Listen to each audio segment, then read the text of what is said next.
Hello and welcome to Glorious Miniatures, folks, and in today's video we'll be painting up the Raven Guard for Horus Heresy. Hopefully on the screen right now you should see basically a bit of a turntable sort of thing of the result of today's video. So if you're keen to find out how we do it, do follow along. If you've made it this far, do consider subscribing. We're now trundling on to 2,000 subscribers, and if you can help, that would be a fantastic thing. Now, without further ado, let's just get stuck into it. Okay, we have got a black primed miniature, but first of all, we're going to start off with Abaddon Black as our very first layer of paint. We've thinned it down a fair amount. We are going to do a couple of layers. I know it's over black primer, and this might seem somewhat of a waste of time, but it's good to get a decent surface of paint down, even if it's not going to really change much over the course of the painting. So once that first coat of paint is dry, we're going to come back and do a second coat and work over all of the armor. Obviously, I'm just showing you this one leg. And obviously, black armor is, black paint in general, is a bit of an issue because there is no, you can't really add any depth to it. You can only go up from black. So you could indeed go with a very dark gray instead of a black. But for this particular video, we're going to go with black paint and then just highlight up. Hopefully in future videos, I'll be able to work from this miniature and show some techniques to add a little bit of depth in, but not necessarily in a normal fashion. Then we're going to go on to Skavenblight dinge. As you know, we have swapped over from the old Vallejo German grey, which I used to use. So we're going to use this to paint the undersuit. Get all of these joints, make sure all the bits and pieces are painted. A couple of coats as always. And wait for it to dry in between layers, and then we can move on to the next stage. Okay, that's looking pretty good. Obviously, we've got some other bits and pieces to do. At this particular point in time, you don't have to be too neat. You can always go back and tidy up any armor with the black paint. It's very easy. I'm probably spending a bit too much time being a bit too fussy about it, but that's just unfortunately how I paint. Okay, we got a nice coat on all of that. We'll wait for that to dry. Then we're going to move on to Nuln oil. We're going to use this Nuln oil and use that to shade the undersuit that we've got going on. Make sure you got a nice even coat over all of it. Make sure it's gone into all of the sort of grooves and right up to the black armor itself. Wait for it to dry, and that's all you have to do. You make any little mistakes, it goes onto the armor, which might add a bit of sort of a gloss or a satin finish to it. Don't worry, you can take a damp brush to it and quickly clean it up if required. And if you wait too late, then that's not the end of the world. You can just go over it with some Abaddon Black afterwards. You'll be back to square one, which is fine. All right, now we can move on to the next stage, which is of course Eshin Grey, and we're going to start doing our first sort of edge highlights. These are the chunkier variety of edge highlights, so not properly a true edge highlight. I like to do a slightly fatter first pass. Wait for each layer to dry as you're moving around. Try not to move the paint around as it's drying, otherwise you will potentially end up with some nasty sort of marks, which are a bit of a nuisance to get rid of. There we go. It obviously looks a lot brighter when the paint is wetter, so wait for it to dry. Make an assessment based on the dry state of the paint rather than the wet state, if that makes any sense. If you make the line a bit too fat for your own liking, you can always go back later with the Abaddon Black and sort of thin it down a little bit if you really want to. Hey, we got the final touches on that first chunky edge highlight using Eshin Grey. See if we can get that brush. Just a couple of little things. Unfortunately, you can't see this little bit I'm doing right now. Trust me, paint is going on plastic though. That is the important part. And that is going to set us up ready for our final edge highlight that we're going to use. I will be using Fortress Grey. I believe this is now known as Administratum Grey. So this is going to be our sort of crispy edge highlight. We're going to make sure the paint flows nicely off the brush. Using the side of the brush, run that edge across the edge of the armor, and we'll end up with a nice sort of crispy edge highlight. We're only going to do, I guess this is the second edge highlight. You can go up brighter if you really would like to. I would probably on a character, I would be quite happy to sort of jump up to another sort of brighter color, either adding a little bit of white in there or potentially jumping up to another color that I can't quite think of. Maybe I'll put it on the screen right now if I remember. But for just like a regular line troop, 2 edge highlights is probably more than enough. You could potentially even get away with just 1, but I'm a bit fussy, so this is what we're going to do. There you can see the previous chunky edge highlight using the Eshin Grey as well. So it is a bit of a gradation from the black up to this brightness. Obviously, wait for the first layer to dry, then come back and do a second. You can call it a day. Gonna get this edge highlight here, I believe. Yes. But there we go. Now we're going to use Leadbelcher. We're going to sort of work on just the metallic parts. These sort of shoulder strap things. Make sure we get Nice bit of coverage on that. Make sure it goes into all the little crevices. And obviously not just the sort of this surface I'm painting, but the sort of the thickness of those straps as well, which sort of leads down to the chest armor itself.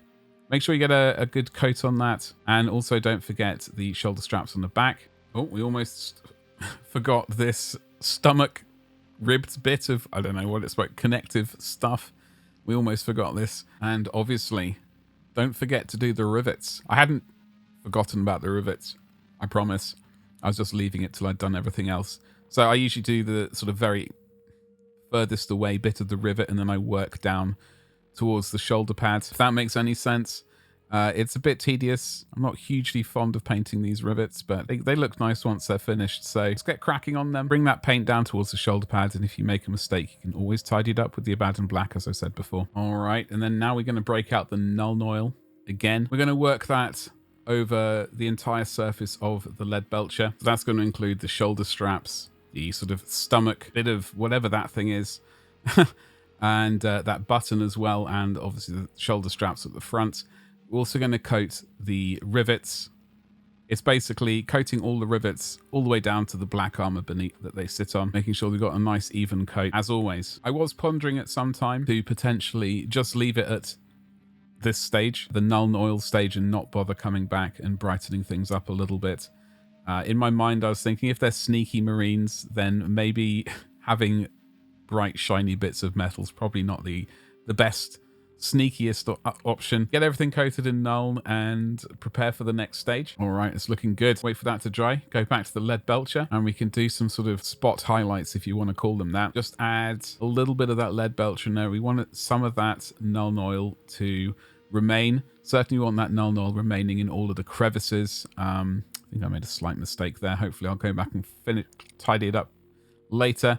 And on these rivets, see, I do like them when they're nice and matte like that and dulled down, but we just want to get the very upper surface of those rivets covered with a bit of Leadbelcher just to bring a bit of that brightness back. Don't want to do too much though. All right, look at that.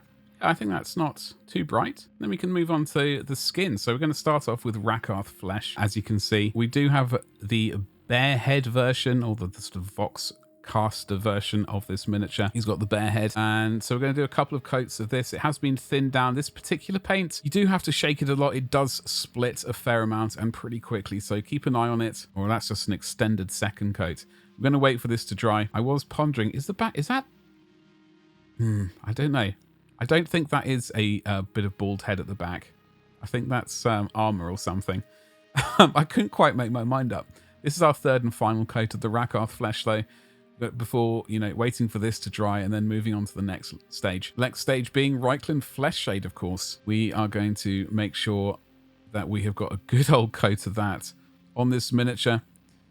Obviously make sure that the Rakarth flesh is completely dry. We're going to not let it pool up a huge amount, so we're going to wick away any excess from those eye sockets just like that, because it definitely was pooled a huge amount. That brush, what is happening with it? Some of my brushes we absolutely need to get changed. So we've waited for that Reikland fleshshade to dry, and we're going to go back and start tidying things up a little bit. I want to slowly, basically want to leave that Reikland fleshshade in the shadows where possible. So that's basically wherever the Reikland, wherever the skin comes up against armor or any sort of metallic parts, we're going to leave the sort of that part of it filled in with the Reikland fleshshade, and we're going to come back with this Rakarth flesh and start picking out the details. So the larger bits of scalp, the eyebrows, the bridge of the nose, the cheekbone bits and pieces, any eye areas that you can get your brush to that you want to paint. It's really up to you how much detail you want to put into this. I kind of enjoy painting flesh, so I kind of spend probably maybe a little bit too much time doing it because I always want to improve. Even my current skin painting, I still feel needs work, so I'm always taking every opportunity to do as much as I can. I believe this is a size 2 brush.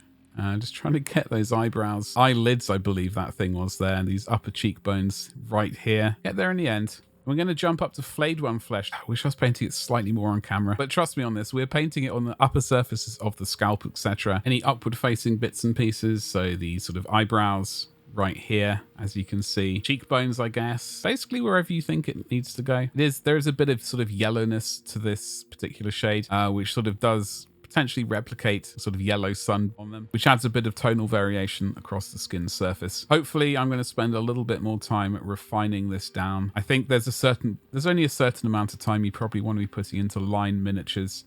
And I know in previous videos, I've probably spent a little bit too much time here and there on certain bits of armor. But I'm very happy, as I was saying a few minutes ago, I am very happy painting skins, so I don't mind spending a little bit more time refining things if possible. Now we're going to move on to Pallid witch flesh, and we're going to use this as our sort of final highlight of the skin parts, so the very upper surfaces of the skin right there. We want to sort of take up the majority of the previous color, take away some of that yellow so it's nice and pale as well, if that makes any sense. It is a final highlight as well, so just get some of that brow again, some of that bit of the scalp. Am I going to go and I'm going to try and get that center sort of wrinkle bit there of the brow. Okay, there we go. Yeah, those eyes are looking a bit funky. I really hope that I did fix them for this video. Okay, we're having a little bit of a go around the eyes just to hopefully tidy things up a little bit. I believe you can apparently see the actual eye on these. I'm not going to be bothering to paint those. So I'm just painting the upper sort of cheekbone bit below the eye right there. Definitely not perfect, but it's just for a line miniature. I'm pretty happy with this. Nice and pale flesh, which is basically what we wanted. And then we are going to move on to the next stage. We're going to get some lenses done. So Mephiston red color I use quite a bit for painting lenses and gems, etc. It's a nice bright red color. We are going to do the lower half of the, I don't know if this is supposed to be a sensor or whatever it's supposed to be, but we're going to leave a bit of the black at the very top for our final glint. Put one coat down. This is now our second coat of Mephiston red. Probably, it looks like it's slightly too thick. There we go. There's definitely some Mephiston red there. We're now going to highlight that with Evil Sunz Scarlet, which is going to be almost our final highlight for this. We're going to put this within that Mephiston red that we put down before, concentrating it on the bottom part of the red.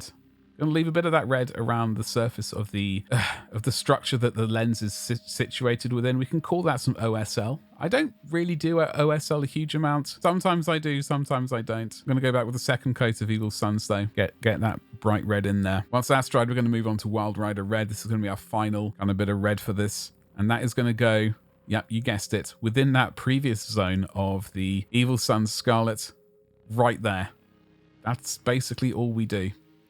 I'm going to move on to White Scar, or any particular white that you like to use, and we're going to use that for a glint right up there.